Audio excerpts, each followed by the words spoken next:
고린도 교회는 적어도 말씀을 전하는 일에는 열심이 있었던 교회였습니다. 그 열심들이 때로는 지나쳐서 성도들 간의 은사 경쟁으로 치닫기도 했죠. 어떤 사람은 복음을 전하는 일에 있어서 방언이라고 하는 아주 신비한 도구를 사용하기도 했습니다. 여러분, 초대교회 때 방언은 기도의 도구가 아니었습니다. 말씀을 전하는 도구였죠. 그러니까 한 번도 사람들이 들어보지 못한 말로 말씀을 전하고 옆에 통변자가 그것을 해석해 줌으로써 하나님의 말씀을 전하게 했다고요. 그래서 당시 초대교회 성도들은 그런 방언을 통해서 듣는 하나님의 말씀을 통해서 어떤 신비함을 경험하기도 하고, 그래서 그 복음에 귀를 기울이기도 하는 그런 경우들이 있었습니다. 또 어떤 사람은 예언의 은사를 가지고 복음을 전했습니다. 여러분, 이 예언은 오해하지 마세요. 마치 점쟁이처럼 앞으로 일어날 일에 대해서 예언한 것이 아니에요. 이것은 미리 복음을 알아서 전하는 그런 차원에서의 예언인 것입니다. 즉, 구약의 하나님이 선지자를 통해서 주신 말씀, 그리고 예수님과 함께 3년을 지냈던 사도들이 전해주었던 그 예수님의 말씀, 그 말씀을 미리 배워서 앞에서 그 말씀을 설명해 주는 사람, 그 사람이 초대교회의 예언자였습니다. 그러니까 그것이 예언이었죠. 설교의 은사가 바로 예언의 은사다라고 여러분 보시면 딱 맞습니다. 그래서 바울은 못 알아듣는 이 방언의 은사보다 예언의 은사가 훨씬 더 좋은 은사다라고 이렇게 말을 하기도 했죠. 또 어떤 사람은 구제함으로 복음을 전하기도 했습니다. 다른 사람을 위해 희생함으로써 복음을 전하는 사람도 있었던 것이죠. 오늘날로 치자면 사회복지 운동을 통해서, 혹은 의료 봉사를 통해서, 혹은 요즘 집 지어주는 그런 헤비타트 운동이 있지 않습니까? 그런 몸을 불살라가면서 내어주는 그런 헌신의 모습을 통해서 전도하는 사람들도 있었어요. 어쨌든 호의를 얻어서 복음을 전하는 방식이었죠. 바울은 이 모든 것이 은사다라고 말해주고 있습니다. 카리스마타, 하나님께서 주신 은혜에 대한 선물로서 우리의 삶에 나타나는 그 모든 것이 은사다 그랬습니다. 그래서 우리는 교회를 세워감에 있어서 하나님이 우리에게 다 은사를 주셨어요. 크고 작은 은사를 우리는 다 한 가지씩은 이상씩은 다 가지고 있습니다. 복음을 전하기 위해서 주신 거예요. 혹은 복음을 전하는 일을 지원하기 위해서 여러분들에게 다 은사를 주신 거예요. 그런데 바울은 이 은사를 사용함에 있어서 빠져서는 안 될 요소가 있다라고 말합니다. 그것이 바로 사랑입니다. 사랑이 빠질 때 은사는 더 이상 은사일 수 없다고 말해요. 사랑이 빠진 은사는 아무리 아름다운 들어보지 못한 천사의 말과 같은 방언이라 할지라도 그것은 울리는 꽹과리와 같다라고 말합니다. 여러분, 꽹과리 소리, 물론 번역해서 꽹과리지만 그런 쇳소리 있지 않습니까? 차창차창 하는 그런 쇳소리, 그런 것들을 말하는 것입니다. 소음이죠, 소음. 소음일 뿐이다 라는 것입니다. 사랑이 빠진 은사는 아무것도 아니다. 사랑이 빠진 은사는 아무 유익이 없다라고 사도 바울은 설명하고 있습니다. 여러분, 복음을 전하는 일에 귀하게 쓰임받았던 이런 여러 은사들에게 있어서 가장 중요한 요소는 사랑이어야 되는데, 그런 맥락에서 본다면 우리가 복음을 전하는 일에 있어서 가장 중요한 동기도 사랑이어야 된다라고 우리는 생각할 수 있는 것이죠. 따라서 우리는 이 전도의 동기인 사랑에 대해서 오늘 말씀을 함께 나눠 보고자 합니다.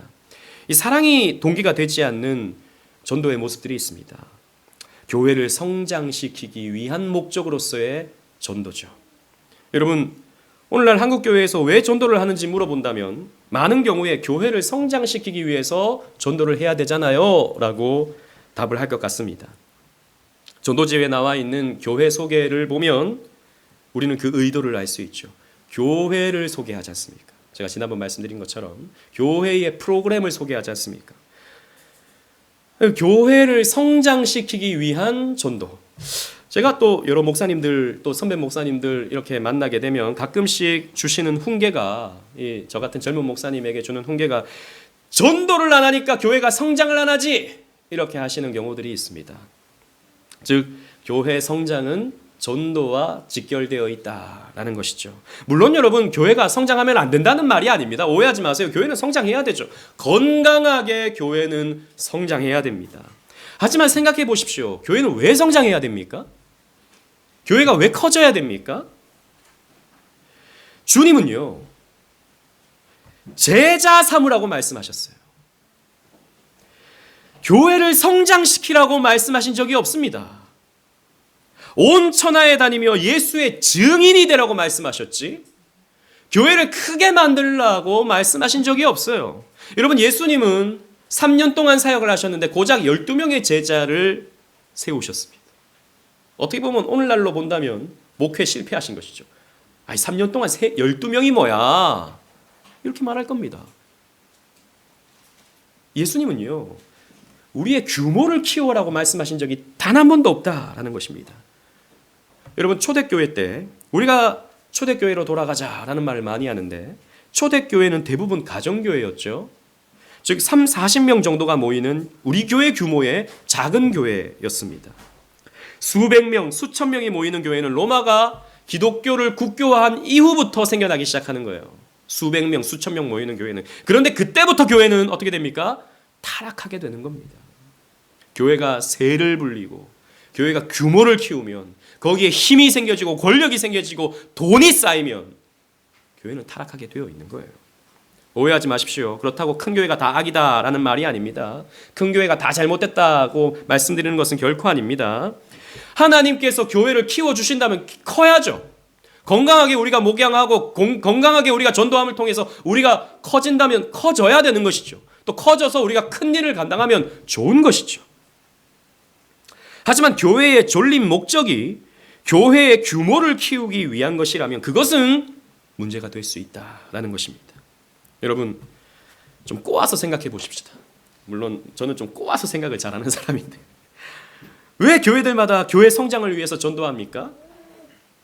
교회 규모가 좀 있으면 어깨에 좀 힘이 들어가잖아요. 저부터 힘이 들어가잖아요. 교회 규모가 좀 있으면 한 10명 앉아 있는 것하고 한 100명 앉아 있는 것하고 목사가 설 때 기분이 달라요. 왠지 다릅니다. 어깨에 힘이 들어간다는 거죠. 1000명 앉아 있다? 막 콧대가 저 하늘에 닿습니다. 그렇게 돼요. 여러분들도 밖에 나가서 어느 교회 다니시냐 물어보면 다 알만한 교회 이름 대면 뭐 그거 아무것도 아닌데 왠지 어깨에 힘이 들어가요.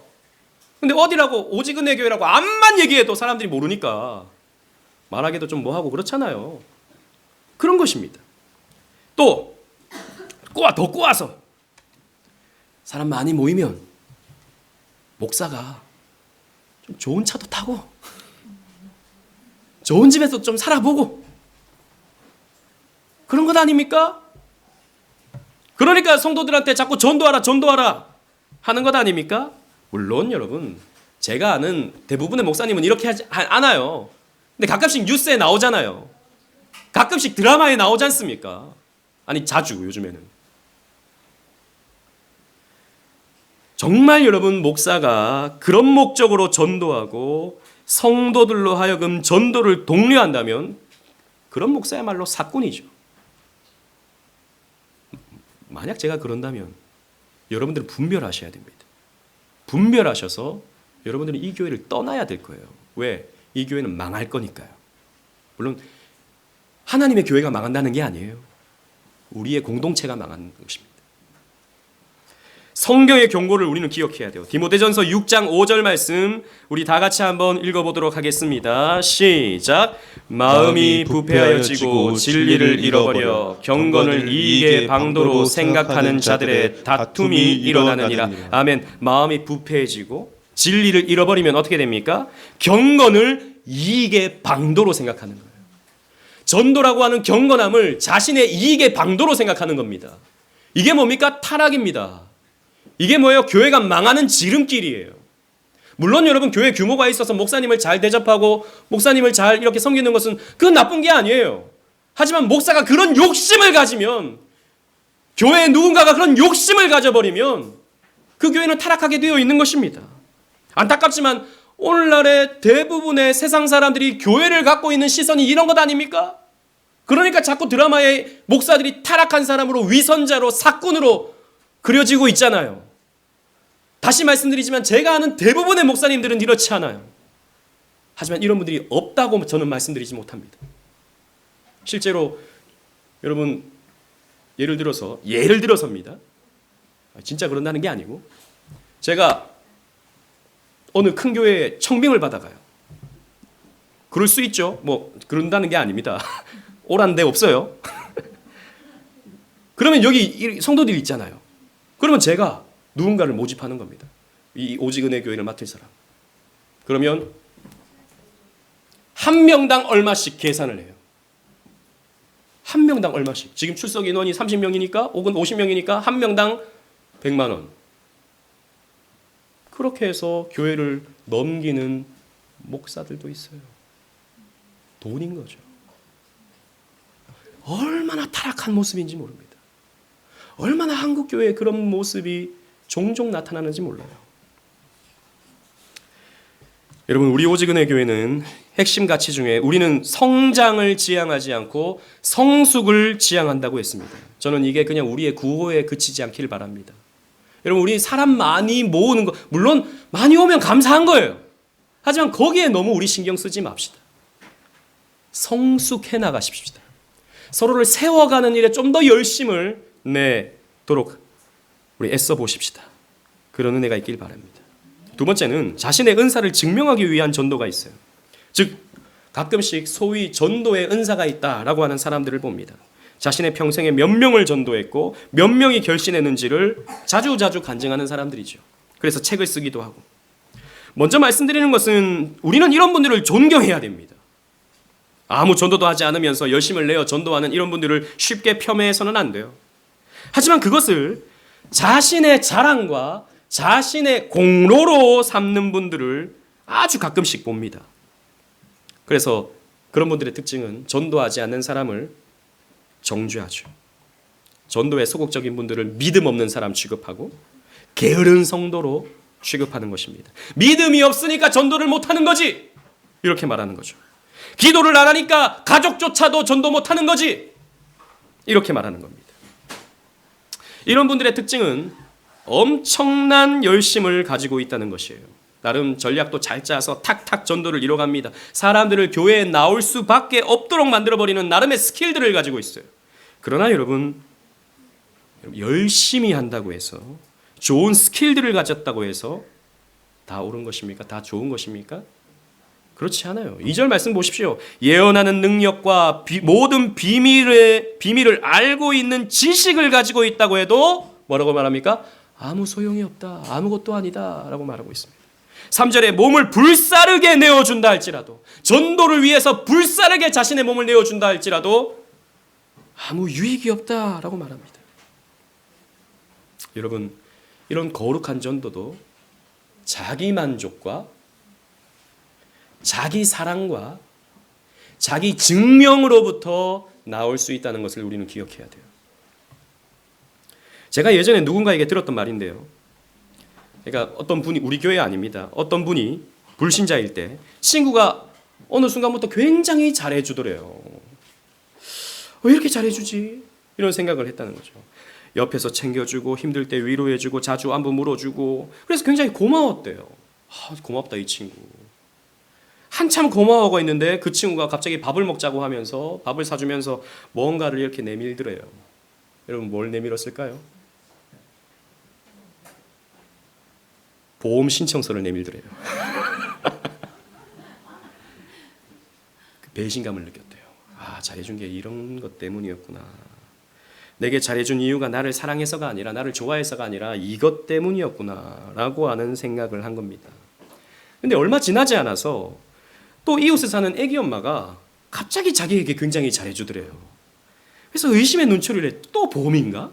생각을 했던 거죠. 그래도 막 이렇게 진심인 것 같아서 또 마음을 열고 계속 만나고 뭐 이랬는데 이번에 또 뭔가를 내밀더래요. 뭘 내밀었을까요? 전도지를 내밀었대요. 교회 전도지, 교회 가자고. 그래도 보험은 아니니까 그래도 이 사람이 나를 사랑해서 내 구원을 위해서 교회 가자고 하니까 나름 고마웠대요. 그래서 같이 교회를 따라갔답니다. 근데 그 교회를 같이 나갔는데 그 애기 엄마가 친구 데리고 왔다고 상을 받더래요. 한 사람이 아니라 여러 사람 데리고 와가지고 상을 받더래요. 냉장고를 받더래요. 1등 했다고. 더 큰 배신감을 느꼈답니다. 이번엔 진심인 줄 알았는데 냉장고 받으려고 나한테 이렇게 전도했구나. 그런 생각을 했다는 얘기를 들었습니다. 여러분, 왜 배신감이 들었을까요? 전도한 친구가, 잘해준 친구가 자신을 이용했다라고 하는 생각 때문이었을 거예요. 물론 그 친구가 냉장고 때문에 전도했겠습니까? 여러분, 보통 우리가 전도하니까 잘했다고 냉장고 주는 거지, 냉장고 이번에 타야지 몇 명을 데리고 갈까, 이런 사람 교회 잘 없어요. 하지만 다른 사람의 칭찬과 다른 사람의 존경과 혹은 또 그로 말미암아 얻는 그 무엇인가 있어서 전도하는 것이라면 이것 또한 마찬가지로 경건을 자기의 유익의 도구로 삼는 사람들이 될 것입니다. 아무 소용없는 전도, 배신감을 들게 만드는 전도가 되는 것이죠. 세 번째는 자기 우월감에서 전하는 전도의 모습이 있습니다. 이 부분은 우리가 꼭 기억해야 될 중요한 내용인데요. 우리가 마치 중세의 십자군처럼 전도하는 경향이 있어요. 무슨 말이냐? 우리는 하나님을 아는 진리의 사람들이고 전도를 받아야 될 대상들은 하나님을 모르는 어리석은 사람들, 마귀의 자식들이라고 생각하고 전도하며 접근하는 것이죠. 정복해야 될 대상이 된 거죠. 지난주에 제가 변증적 전도에 대해서 설교하면서 팀 켈러 목사님을 소개하지 않았습니까? 팀 켈러 목사님이 이제 뉴욕에서 처음 교회를 개척하고 몇 년을 사역하는데 몇 년 동안 실패를 많이 경험하셨다는 거죠. 나름 지식이 탁월하고 또 주변에 멤버가 꽤나 좋은데 이게 안 먹혀 들어가더라는 거죠. 센터 처치라고 하는 그 책에서 보면 그 목사님이 그런 나름의 간증을 하는 글귀를 발견할 수 있어요. 근데 그 이유가 뭔가, 왜 복음이 안 받아들여지는가를 생각할 때 너무 자신이 교만했더라는 것이죠. 내가 당신들보다 더 지혜롭다라고 생각을 했다는 거죠. 그러니까 불신자들이 갖고 있는 그 종교성, 이런 것들을 비집고 들어가서 그것을 지적해주고 그 죄인됨을 알려주는데 이런 태도로 했다는 거죠. 너희들이 이런 거 몰랐지, 너희들이 이런 거 모르지, 내가 가르쳐줄게. 물론 표현이 이렇겠습니까? 나름 겸손하게 했겠죠. 하지만 그런 자세를 갖고 했던 것 같다라고 하는 그런 자기 반성을 하는 글을 봤습니다. 그리고 우리가 딱 그런 모습들이 있지 않습니까? 우리는 진리를 알고 저 사람들은 불쌍한 사람들, 저 사람들은 지옥 갈 사람들. 물론 여러분, 우리는 그 사람들을 불쌍히 여길 줄 알아야 되죠. 하지만 우리가 접근함에 있어서 존중보다는 조금 낮게 보는 그런 모습이 있다면 여러분, 우리의 전도는 실패하게 될 것입니다. 우월감이 아닌 겸손함으로 우리는 복음을 전해야 되는 것이죠. 그래서 본문 4절 말씀 우리 다 같이 한번 읽어보도록 하겠습니다. 본문 4절입니다. 시작. 사랑은 오래 참고 사랑은 온유하며 시기하지 아니하며 사랑은 자랑하지 아니하며 교만하지 아니하며 자랑하지 아니하며 교만하지 아니하며, 이것이 여러분 사랑입니다. 이것이 여러분 복음 전도에 있어서 우리가 취해야 될 자세가 되는 것이죠. 또 5절에 보십시오. 무례히 행하지 아니하며도 있습니다. 가끔씩 우리가 너무 무례한 경우가 있습니다. 우리의 한국교회 전도가 너무 무례해요. 한편으로는 글귀부터가 무례합니다. 예수 천당, 불신 지옥. 물론 여러분 그 말이 틀렸다는 말이 아니에요. 하지만 너무 무례하다는 것이죠. 그리고 지하철에서 이렇게 무례하게 전도하시는 분들을 가끔씩 우리가 보지 않습니까? 여러분, 겸손하게 해야 됩니다. 낮은 자로서 섬기는 자세로, 우리가 듣는 자세로 먼저 듣고 우리의 복음의 이야기를 나눌 수 있어야 되는 것이죠. 그게 여러분 우리가 가져야 하는 사랑의 자세, 겸손의 자세일 것입니다. 그렇다면 우리는 어떻게 이 사랑을 전도의 동기로 삼아야 되겠습니까? 사랑이어야 된다는 것이죠. 여러분, 이런 자신의 몸을 불사르게 내어주는 것도 사랑이 아닐 수 있는 거예요. 그죠? 이렇게 온 힘을 다해서 하는 헌신도 사랑이 아닐 수 있는 것입니다. 그러나 우리는 사랑으로 감당해야 되는데, 우리가 전도해야 되는 가장 큰 동기는 우리가 하나님을 사랑하기 때문입니다. 우리가 하나님을 사랑하기 때문에 하나님이 잃어버리신 영혼들을 주님께로 인도해야 된다는 것이죠. 예수님은 잃어버린 한 영혼에 대한 아버지의 사랑을 성경 곳곳에서 가르쳐 주십니다. 누가복음 15장에 보면 잃은 양 비유 여러분 잘 아시죠? 잃은 동전의 비유 잘 아십니다. 그리고 잃은 아들의 비유, 탕자의 비유 잘 아실 것입니다. 여기에서 우리는 아버지의 사랑을 확인할 수 있죠. 여러분, 잃어버린 아들의 비유를 보십시다. 누가복음 15장 20절 주보에 있는 말씀 다 같이 읽겠습니다. 시작. 이에 일어나서 아버지께로 돌아가니라. 아직도 거리가 먼데 아버지가 그를 보고 측은히 여겨 달려가 목을 안고 입을 맞추니. 아멘. 보십시오. 아버지가 아들을 기다립니다. 먼 발치까지 나와서 아들을 기다립니다. 그를 보고 그를 측은히 여겨서 달려가서 목을 안고 입을 맞추면서 잔치를 벌여주는 아버지십니다. 이 아버지가 누굽니까? 우리 하늘 아버지십니다. 하늘 아버지께서 이렇게 한 영혼이 돌아오는 것을 기뻐하십니다. 여러분, 우리가 하나님을 사랑한다면, 정말 우리가 하나님을 사랑한다면 그 아버지의 기쁨을 위해서, 그 하나님의 기쁨을 위해서 우리는 쓰임받고 싶은 거예요. 여러분, 여러분들이 사랑하는 대상을 위해서 우리는 헌신합니다. 그죠? 여러분들이 누군가를 사랑하는 사람이 있다면 여러분들은 반드시 그 사람을 섬기고 헌신하게 되어 있어요. 여러분 생각해 보십시오. 여러분들은 누구에게 가장 많이 헌신합니까? 우리 부모님들은 아마 자식에게 헌신할 겁니다. 그죠? 자기 안 먹고 자식에게 주고. 우리 젊은이들은 여자친구, 남자친구에게 헌신할 겁니다. 그죠? 부모님한테는 안 줘도 여자친구한테 줘요. 왜요? 사랑하니까. 헌신하게 되어 있어요. 사랑하면. 여러분들이 하나님을 사랑하면 여러분은 하나님의 기쁨을 위해 헌신하게 되어 있는 거예요. 근데 그 기쁨 중에 가장 큰 기쁨이 뭐냐? 하나님의 기쁨이 뭐냐? 한 영혼이 잃어버렸던 한 영혼이 하나님께로 돌아오는 것을 가장 기뻐하신다라는 것이죠. 그래서 저와 여러분들은 전도하는 것입니다. 그래서 저와 여러분들은 복음을 전해야 되는 것이죠. 그래서 여러분들이 자랑할 것은 결코 교회 자랑이 아닙니다. 물론 교회도 자랑할 수 있어요. 결코 목사님 자랑도 아니에요. 여러분들의 자랑은 오직 예수 자랑, 하나님 자랑이 되어야 되는 겁니다. 그렇게 할 때 우리의 삶에 하나님의 사랑이 뿜어져 나올 거예요. 그리고 우리는 이웃에게 이 사랑을 흘려주어야 됩니다. 하나님의 사랑이 우리 가운데 임하면 우리는 그 사랑을 누군가에게 흘려줄 수밖에 없죠. 여러분, 삼위 하나님이, 성부, 성자, 삼위 하나님이 영원전에 무엇을 했다 그랬습니까? 우리 새가족반 공부할 때 다 공부했지 않습니까? 삼위 하나님이 영원전에 무엇을 하셨죠? 서로 사랑하셨습니다. 삼위 하나님은 서로 사랑하시는 하나님이세요. 하나님이 그 서로 사랑하시던 하나님이 왜 이 세상을 창조하시고 특히 하나님의 형상을 가진 사람을 창조하셨습니까? 일시켜 먹으려고 창조하셨습니까? 아니에요. 우리 채아가 재밌나 봐요. 하나님 말씀이.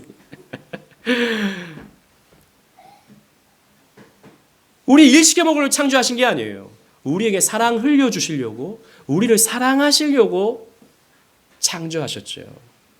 여러분 마찬가지입니다. 우리가 그 삼위 하나님의 코이노니아 속으로 들어가면, 그 삼위 하나님의 사랑 속으로 우리가 들어가면 우리도 다른 누군가에게 이 사랑을 흘려 보내주고 싶어요. 여러분 여기 컵이 있는데 컵에 물을 쭉 따릅니다. 컵이 다 채워져요. 그런데 계속 물을 따르면 어떻게 됩니까? 그 컵이 흘러 넘치게 되죠. 물이 흘러 넘치게 됩니다. 우리의 심령의 그릇도 마찬가지예요. 은혜가 채워지잖아요. 하나님의 사랑이 채워지잖아요. 점점 쭉 채워지면 언젠가는 그 다음부터는 그 사랑이 흘러 넘치는 거예요.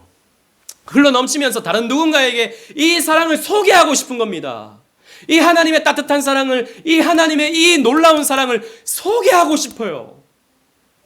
그래서 사도 바울은요 이렇게 말합니다. 고린도 후서 5장 14절 다 같이 읽겠습니다. 시작. 그리스도의 사랑이 우리를 강권하시는도다. 아멘. 그리스도의 사랑이 우리를 강권해요. 이 강권이라는 말은 헬라어로 슈네코라는 말인데요. 결합되다, 포위되다, 억압하다라는 말이에요. 좀 약간 좀 강한 표현이죠. 이 말입니다. 그리스도의 사랑을 받은 사람은 그 사랑에 결합이 되는 거예요. 그 사랑에 포위가 되는 겁니다. 그 사랑에 억압을 당하는 거예요. 그 사랑이 나를 움직이게 만드는 대로 우리가 움직여지는 거예요. 그래서 우리는 이 예수 그리스도의 사랑을 흘려주는, 전할 수밖에 없는 믿음의 삶을 살게 되는 겁니다. 여러분, 왜 우리가 전도 못하죠? 왜 우리가 전도하는데 못합니까? 사실 우리가 채워지지 않아서 그래요. 우리가 채워지지 않으니까 전도가 힘들어요. 여러분, 내가 그런데 다 그래요. 우리 다 채워지지 못해요. 물론 앞으로 채워질 겁니다. 그것을 소망하면서 나가야 되는 거예요. 기도하십시오. 채워지게 해달라고, 충만하게 해달라고, 충만해서 넘치게 해달라고 여러분 기도하셔야 돼요. 요한복음 5장 12절 말씀, 예수님께서 이렇게 말씀하셨습니다. 또 다 같이 읽겠습니다. 시작. 내 계명은 곧 내가 너희를 사랑한 것 같이 너희도 서로 사랑하라 하는 이것이니라. 아멘. 내가 너희를 사랑했다 라고 말씀하셨어요. 하나님께서 우리를 사랑하셨어요. 그런데 그 사랑을 너희만 가지고 있지 말고 다른 누군가에게 그 사랑을 흘려주라고 말씀하셨죠. 다른 사람을 사랑하는 최고의 방법이 무엇입니까? 여러분들의 은혜를 나누어 주는 거예요. 여러분들의 그 사랑을 나누어 주는 겁니다. 따라서 우리는 우리의 유익을 위해 전도하는 게 아닙니다. 우리의 교회를 성장시키기 위해서 하는 전도가 되어서도 안 돼요. 우리 주영이가 손미경 집사님하고 같이 차를 타고 가다가 옆에 큰 교회가 이렇게 큰 교회를 짓는 걸 봤대요. 그래서 손미경 집사님이 우리 교회도 저렇게 했으면 좋겠어 라고 얘기하니까 우리 강주영이가 딱 이렇게 말했대요. 큰 교회라고 다 좋은 교회가 아니야. 우리 주영이는 영이 깨어 있어요. 그죠? 목사님의 말씀을 듣는 거예요.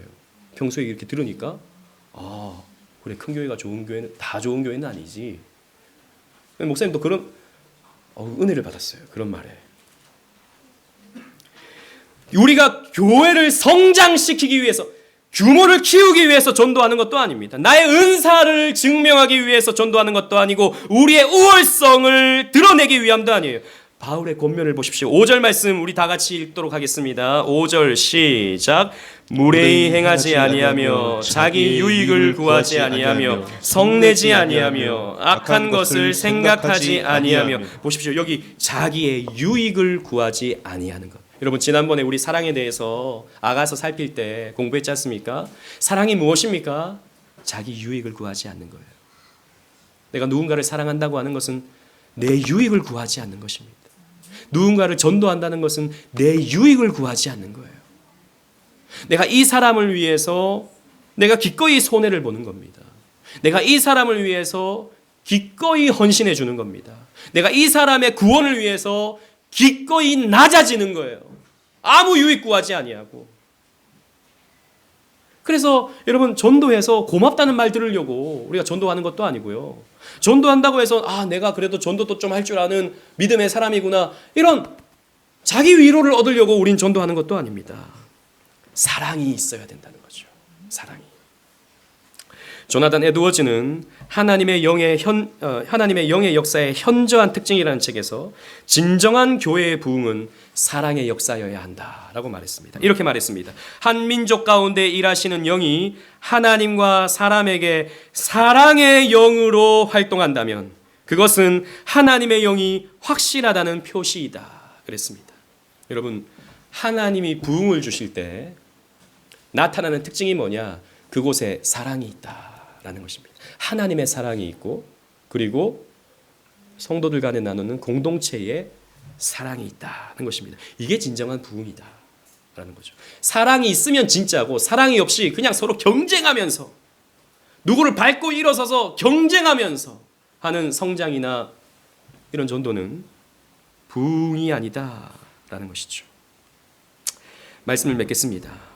우리가 만약 사랑 없이 예배하고 사랑 없이 봉사하고 사랑 없이 전도한다면 겉으로는 멀쩡할 수 있어요.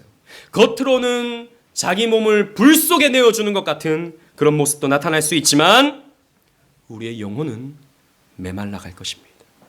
여러분들의 교회 생활은 메말라 갈 것입니다. 사랑이 없다고 하는 것은 그곳에 하나님이 없다고 하는 증거이기 때문이에요. 하나님이 계신 곳에 사랑이 있습니다. 따라서 우리는 날카로운 진리를 전하지만 사랑으로 전할 수 있어야 됩니다. 여러분, 기다려 주십시오. 당장 변하지 않는다고 조급해하지 말고 기다려 주십시오. 그리고 우리가 오늘 말씀 여러 차례 나누지만 온유함으로 복음을 전하셔야 됩니다. 겸손함으로 복음을 전하셔야 됩니다. 많이 들어주고 많이 섬겨주고 많이 희생해주고 그렇게 해서 교회를 안 나오고 전도를 받지 않는다 하더라도 그것을 아깝게 여기지 아니하고 내가 할 일을 했다고 하는, 나는 내 사명을 감당한다고 하는 그 자세로 사랑함으로 섬겨줄 수 있어야 됩니다. 기독교를 변증함에 있어서도 사랑으로 감당해내야 됩니다. 여러분, 사랑은 힘든 거예요. 사랑은 쉽지 않습니다. 제가 우리 교회에 이렇게 이제 6년째를 맞이하지만 많은 분들이 이렇게 스쳐 지나갔어요. 근데 정말 저에게 기억에 남는 한 청년이 있습니다. 여러분 다 아실 거예요. 그 청년은 개척하고 몇 달 지나서 저희 교회를 왔어요. 근데 알코올 중독자예요. 술에 빠져 살아가는 사람입니다. 교회 한 영혼이 왔는데 얼마나 감사해요. 엄청 잘해줬죠. 밥도 사주고 또 뭐 때로는 용돈도 주고 제가 잘해줬어요. 근데 한 몇 개월은 너무너무 잘했어요. 근데 다시 술로 돌아가는 거예요. 술을 마시면 저에게 전화를 합니다. 전화를 해서 온갖 욕을 해요. 있는 욕 없는 욕, 제가 들어보지 못한 욕을 해요.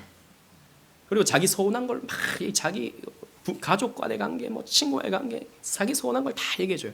제가 들어줬어요. 어떤 날은 3시간 들어줬어요. 힘들더라고요.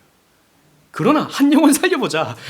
이 알코올에 빠져있던 영혼이 이제 예수를 제대로 믿어서 변화되는 삶을 살게 되면, 야, 이것만큼 또 귀한 게 어딨냐, 이것만큼 좋은 간증이 또 어딨냐, 참고 했어요. 그런데 그게 한 달이 지나고 2달이 지나고 3달이 지나고 지치더라고요. 힘들더라고요. 어떤 날은 저에게 서운하다고 욕을 하는 거예요. 제가 또 우리 다른 친구들 있잖아요. 다른 청년들 있잖아요. 그 청년들 챙기면 자기 이렇다고, 자기 무시했다고 저에게 막 있는 욕 없는 욕을 다 하는 거예요. 근데 또 알고 보니까 다른 교회에서 한번 그런 일이 있었어. 그래서 교회가 한번 깨지고 난리가 났던 거예요. 두려운 겁니다. 이 친구가 또 우리 교회를 깨는 게 아닌가. 나에게 욕하는 건 괜찮지만 다른 성도에게 전화해서 또 욕하고 이런 건 아닌가. 두렵더라고요. 어떻게 해야 될까요? 저는 그때 많은 것을 생각했습니다. 어렵구나. 사랑하는 게 참 어렵구나. 제 마음에는 그때 솔직히 이 친구가 그만 나와줬으면 하는 마음이 있었어요. 그만 나와줬으면. 그만 나오는 게 우리 교회를 위해서 좋겠다. 제가 여러분 그 친구에게 그만 나오라고 말한 적도 없고 지금은 어떻게 사는지 사실 잘 몰라요. 그러나 여러분, 제가 말씀드리고 싶은 것은 사랑은 어렵다는 것입니다. 그러나 저는 그렇게 믿어요. 그러나 내가 할 수 있는 만큼 그 친구를 섬기고, 내가 할 수 있는 만큼 그 친구의 이야기를 들어주고, 내가 할 수 있는 만큼 그 친구에게 복음을 전해주는 것, 그 자체로서 저는 또 제 나름대로의 할 일을 했다고 생각합니다. 그래서 또 다른 사람들을 보내주시고 또 다른 사랑할 사람들을 저에게 붙여주신다고 생각해요. 여러분, 우리에게는 사랑이 필요합니다. 저는 어떤 부분에 있어서 사랑에 실패했어요. 계산을 했던 거죠. 계산을 했던 겁니다. 하지만 여러분, 저는 여러분들을 사랑하길 바랍니다. 저는 정말 여러분들을 사랑하길 바라요. 제 진심이 여러분들에게 닿기를 바랍니다. 저는 그렇게 생각합니다. 진심은 통한다고 생각해요. 좀 유치한 말일 수 있지만 진심은 통한다고 생각해요. 제가 여러분들에게 일일이 다 전화하고 일일이 다 하지 않는 것도 사실 나름의 또 배려이고 나름의 또 기다림이고 그렇다고 생각을 합니다. 그러나 저는 저의 진심이 여러분들에게 닿기를 바라요. 여러분들도 여러분들이 사랑해야 될 대상들을 하나님께서 주실 것입니다. 힘들 거예요.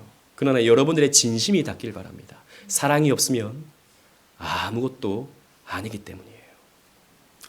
이 사랑으로서 이 사랑이 동기가 되어서 하나님을 사랑하고 이 사랑을 다른 누군가에게 흘려주는 진심의 사랑을 통해서 아름다운 복음의 현장을 이루어 나가는 저와 여러분들 되시기를 주님 이름으로 축원합니다. 아멘.